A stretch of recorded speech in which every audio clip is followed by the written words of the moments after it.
Hi guys, welcome to Twevarakashi TV. We are back again with the latest gossip. Nyaya dziri kupisa dziri kutendera pa social media. Tom Jones, one man one call, achinyomba Ricky Fire, Nana Mnangagwa Zim dancehall artist na ADC full video. Mazwera here mazi. Inzwai. Problem inetu Mazim dancehall artist tinofungidzira kuti tukapuwa $100 nenyaya yenzara kudzimba. Twakutonzi uyai muvhotere mikongonyini iyo mikongonyini yezanwi. Unaona Holy 10 vafana vesana Enzo vafana vanani vakuzviita vanhu vezano neriri Ricky Fire raingosvetuka kungezi munhu rakarumwa mukosho nedzvinyu.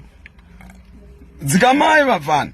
Zvezva munoda munobvuma kunyengwa brain $100 kupuwa $100 neZANU-PF. Mari yegoridhe riri kubiwa munyika ndo yamunobva matoona ngeza sometimes maachieve something in life. Vafana mande disappointa vafana. Ricky Fire kana uri sewa nde disappointa zvokuti mufana ami pandokubata ndokurova zenya uchiputana mfana.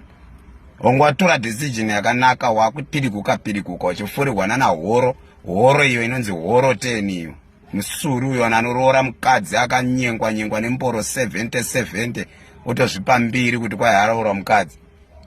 Mwazvipa nyembe vafana but brain hamuna. Tuchirungu twekumama twamunenge muchitaura toya pa social media muchiimba motoona zvimafadzi mofungidzira kuti matopika kudarika vamwe vanhu. Horo mfana wakadisappointa, Enzo wakadisappointa, Ricky Fire you disappointed me.